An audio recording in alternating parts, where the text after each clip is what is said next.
हरे कृष्णा। आप सभी को वट सावित्री व्रत की बहुत सारी शुभकामनाएं। ये व्रत विशेषकर सौभाग्यवती स्त्रियां अपने सुहाग को अखंड बनाए रखने के लिए करती हैं। ऐसा कहा जाता है कि अगर पूर्ण श्रद्धा और भक्तिभाव से इस व्रत को किया जाए तो उसका अवश्य फल प्राप्त होता है। ये व्रत ज्येष्ठ मास की अमावस्या के दिन किया जाता है और ये विवाहित सौभाग्यवती स्त्रियों के लिए एक विशेष व्रत बताया गया है। तो चलिए आज इसी व्रत के उपलक्ष्य में हम उससे जुड़ी हुई इस पौराणिक कथा का श्रवण करते हैं। आइए आज की वट सावित्री व्रत कथा का आरंभ करते हैं। मद्र देश में अश्वपति नाम के परम ज्ञानी राजा थे। धन और वैभव से पूर्ण होने के बाद भी उनकी कोई संतान नहीं थी और इसलिए संतान के अभाव में वे बड़े दुखी रहते थे। राजा ने पंडितों की सलाह से पुत्र प्राप्ति के लिए सावित्री देवी की आराधना की। देवी सावित्री ने प्रसन्न होकर राजा और रानी को दर्शन दिए और फिर उन्हें आशीर्वाद प्रदान किया। देवी ने उनसे कहा कि हे राजन, तुम्हारे भाग्य में पुत्र तो नहीं है, लेकिन मैं स्वयं कन्या रूप में तुम्हारे यहाँ जन्म लूंगी। इतना कहकर देवी सावित्री अंतर्ध्यान हो गई और ये सुनकर राजा और रानी अत्यंत प्रसन्न हो गए। कुछ समय बाद रानी के गर्भ से साक्षात देवी सावित्री का जन्म हुआ। राजा और रानी ने उस कन्या का नाम भी सावित्री ही रखा। सावित्री सर्वगुण संपन्न थी। वह चंद्रमा की कला के समान नित्य प्रतिदिन बढ़ती रहती।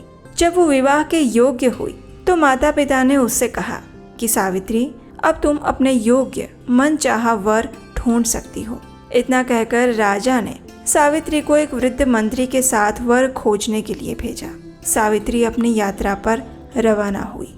एक दिन अचानक नारद मुनि भद्रराज अश्वपति से भेंट करने के लिए आए और उसी समय सावित्री भी अपने लिए वर चुनकर वापस आ चुकी थी। उसने आदर पूर्वक नारद मुनि को प्रणाम किया। नारद मुनि ने उसे विवाह योग्य देखकर राजा अश्वपति से पूछा कि आपने इसके योग्य वर खोजा है या नहीं। नारद मुनि का प्रश्न सुनकर राजा ने कहा, हे देवर्षि, मैंने सावित्री को वर खोजने के लिए भेजा था। वो अभी अभी लौट कर आई है और अब वही बताएगी कि उसने अपने पति के रूप में किसे चुना है। राजा की बात सुनकर नारद मुनि ने सावित्री से पूछा कि तुमने किस वर के साथ विवाह करने का निर्णय लिया है। ये प्रश्न सुनकर सावित्री ने परम विनम्रता के साथ हाथ जोड़कर निवेदन किया। सावित्री ने कहा, हे देवर्षि, राजा ध्युमत सेन का संपूर्ण राज्य रुक्मी ने छीन लिया है और वे नेत्रहीन होकर अपनी रानी के साथ इस समय वन में रह रहे हैं और उन्हीं के एकमात्र पुत्र सत्यवान को मैंने अपना पति बनाने का निश्चय किया है। सावित्री के ऐसा कहने पर नारद मुनि ने राजा अश्वपति से कहा कि आपकी कन्या ने वर खोजने में निसंदेह भारी परिश्रम किया है। सत्यवान हर प्रकार के गुणों से समृद्ध और धर्मात्मा है। वह रूपवान और समस्त शास्त्रों का ज्ञाता है। वो अपने माता पिता के समान ही सदैव सत्य बोलने वाला है और इसी कारण उसका नाम सत्यवान हुआ है। जिस प्रकार समुद्र रत्नों की राशि है, उसी भांति सत्यवान हर प्रकार के सद्गुणों का भंडार है। वो सभी प्रकार से सावित्री के योग्य है। वो हर प्रकार से सावित्री के साथ उपस्थित होने की क्षमता रखता है, लेकिन इतना कुछ होते हुए भी उसमें एक भारी दोष है जिसके सामने ये सभी गुण फीके पड़ जाते हैं। और वो दोष ये है कि उसका जीवन अल्प आयु है। 1 वर्ष की समाप्ति होने पर उसकी मृत्यु हो जाएगी। नारद मुनि के मुख से ऐसा वचन सुनकर राजा अश्वपति का चेहरा उदास हो गया। उनके मधुर स्वप्न नष्ट हो गए।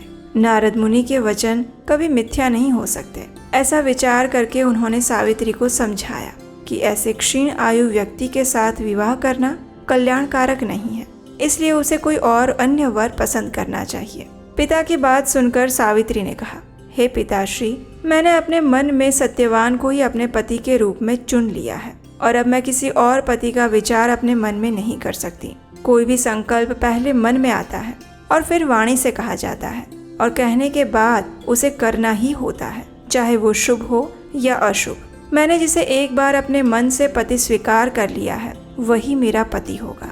अब मैं किसी दूसरे का वरण कैसे कर सकती हूँ। राजा एक ही बार आज्ञा देता है, ब्राह्मण एक ही बार प्रतिज्ञा करते हैं और कन्यादान भी एक ही बार किया जाता है। जैसा भी है, अब वही मेरा पति है। मुझे उसके दीर्घायु का अल्प आयु होने से कोई हर्ष या विषाद नहीं है। अब मैं पुरुष की तो बात ही क्या, देवराज इंद्र को भी स्वीकार नहीं करूंगी। कोई भी शक्ति मुझे इस निर्णय से डिगा नहीं सकती। मैं पुनः दृढ़ता पूर्वक कहती हूँ कि सत्यवान ही मेरे पति होंगे। इस प्रकार सावित्री का दृढ़ संकल्प सुनकर नारद मुनि ने राजा अश्वपति को सम्मति दी कि तुम्हें सावित्री का विवाह सत्यवान के साथ ही कर देना चाहिए, यही उचित प्रतीत होता है।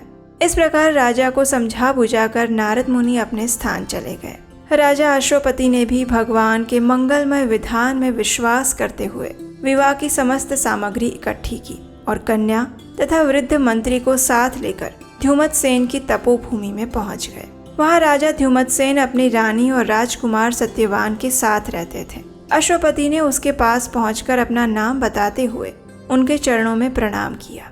राजा ध्युमतसेन ने अश्वपति के आने का कारण पूछा तो उन्होंने कहा कि मेरी कन्या सावित्री ने आपके सुपुत्र सत्यवान के साथ विवाह करने का निर्णय लिया है और मैं भी इससे सहमत होकर विवाह की तमाम सामग्री लेकर आपकी सेवा में उपस्थित हुआ हूँ। राजा की बात सुनकर ध्युमतसेन उदास हो गए और उन्होंने कहा कि अब आप में और मुझ में कैसे समता।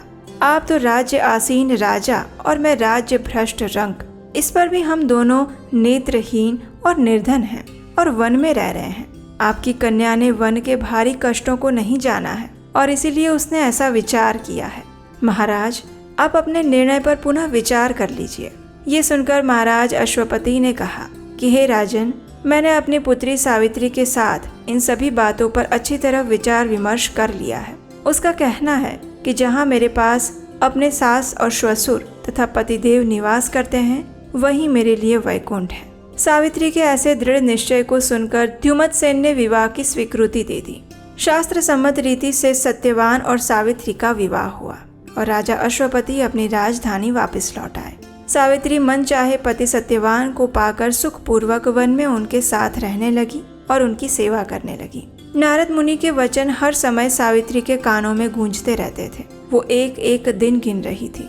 उसने जब देखा कि पति की मृत्यु का दिन निकट आया है तो 3 दिन पहले से ही उसने उपवास करना आरंभ कर दिया।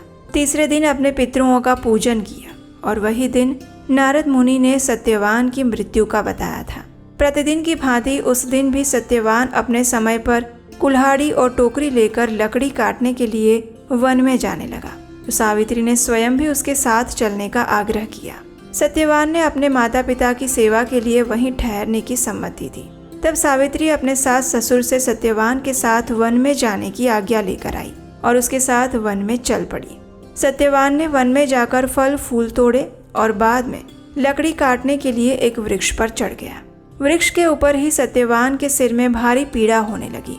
वो वृक्ष से नीचे उतर आया और सावित्री की जंघा पर अपना सिर रखकर लेट गया। कुछ देर बाद सावित्री ने अनेक दूतों के साथ यमराज को हाथ में पाश लिए हुए देखा। पहले तो यमराज ने सावित्री को दैवी विधान कहकर सुनाया और फिर वे सत्यवान के अंगुष्ठ मात्र जीव को लेकर दक्षिण दिशा की ओर चल पड़े। सावित्री भी यमराज के पीछे पीछे चलने लगी। जब बहुत दूर तक भी उसने यमराज का पीछा नहीं छोड़ा तो उन्होंने उससे कहा, हे पतिव्रते, जिस सीमा तक एक मनुष्य दूसरे मनुष्य का साथ दे सकता है वहां तक तुमने पति का साथ दिया। अब तुम अपने घर लौट जाओ। ये सुनकर सावित्री ने कहा, हे धर्मराज, जहाँ मेरा पति जा रहा है वहीं मुझे भी जाना चाहिए। यही सनातन धर्म है। पतिव्रत के प्रभाव और आपकी कृपा से कोई भी मेरी गति को नहीं रोक सकता। सावित्री के ऐसे धर्मपूर्ण वचन सुनकर यमराज प्रसन्न हो गए और उन्होंने उसे एक वर मांगने के लिए कहा। ये सुनकर सावित्री ने कहा, हे धर्मराज, मेरे सास ससुर वन में रहते हैं और नेत्रहीन हैं। मैं आपसे यही मांगती हूँ कि उन्हें दिखाई देने लगे, उनके नेत्रों की ज्योति वापस आ जाए। यमराज ने कहा, ठीक है, ऐसा ही होगा। इतना कहकर उन्होंने पुनः सावित्री को लौट जाने की सलाह दी। ये सुनकर सावित्री ने फिर से कहा, हे भगवान, जहाँ मेरे पतिदेव जाते हों वहाँ उनके पीछे पीछे चलने में मुझे कभी भी कष्ट या परिश्रम नहीं होता। पति परायण होना मेरा कर्तव्य है। आप धर्मराज हैं, परम सज्जन हैं। सत्पुरुषों का समागम भी तो कुछ कम पुण्यों का फल नहीं है। सावित्री के ऐसे धर्म युक्त और श्रद्धापूर्ण वचन सुनकर यमराज ने फिर से कहा, सावित्री, मैं तुम्हारे वचनों से प्रसन्न हूँ।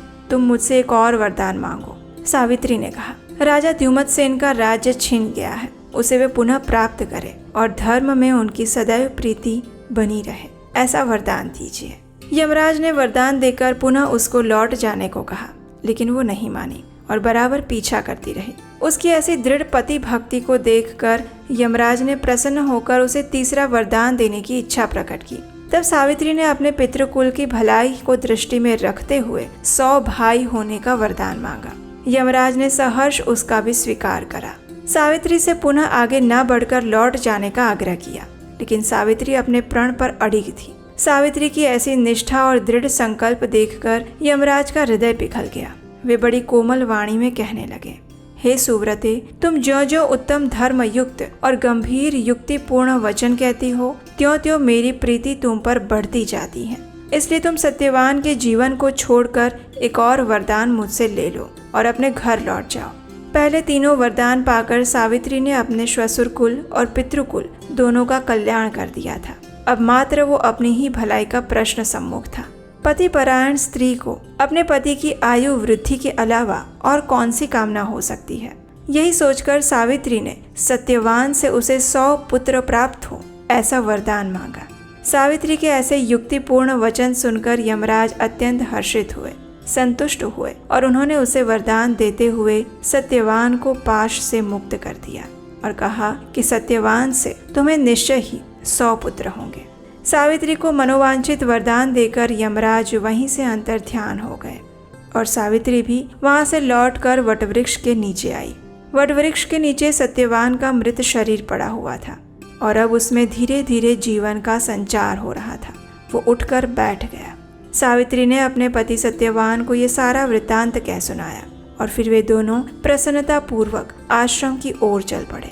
सत्यवान के माता पिता को भी नेत्र प्राप्त हो चुके थे और वे अपने आज्ञाकारी पुत्र और सेवा परायण पुत्र वधु को ना देखकर अत्यंत दुखी हो रहे थे। और तभी सावित्री और सत्यवान वहां पहुंच गए। चारों ओर सावित्री के अनुपम पतिव्रत धर्म का समाचार फैल गया। प्रजाजनों ने महाराज द्युमत्सेन को लेकर आदर पूर्वक राज सिंहासन पर बिठाया। सावित्री के पिता अश्वपति को भी 100 पुत्र प्राप्त हुए और सावित्री सत्यवान ने भी 100 पुत्र प्राप्त करके दीर्घायु बनकर राज्य भोगा और अंत में वैकुंठ सिधारे।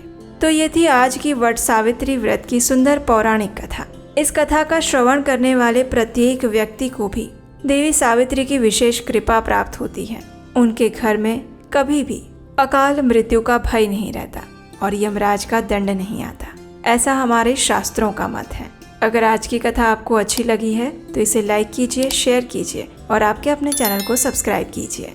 हमारे चैनल उपदेशाष्टकम पर हम ऐसी ही धर्मपूर्ण और हमारे प्राचीन वैदिक ग्रंथों से यथारूप ली गई कथाएं और जानकारियां दी जाती हैं। अगर इस सनातन धर्म की शिक्षा को आगे बढ़ाने के इस अभियान में आप हमारा सहयोग देना चाहते हैं तो स्क्रीन पर दिए गए नंबर पर अपना आर्थिक सहयोग भेज सकते हैं। आपका योगदान इस धर्मपूर्ण शिक्षा को संपूर्ण विश्व में प्रसारित करने में सहायता करेगा। नीचे डिस्क्रिप्शन बॉक्स में हमारे व्हाट्सएप कम्युनिटी ग्रुप का भी लिंक दिया गया है, उस ग्रुप को भी आप ज्वाइन कर सकते हैं। और अगर पहली बार इस चैनल पर आए हैं तो इस चैनल को अवश्य सब्सक्राइब करके जाइएगा। हरे कृष्णा।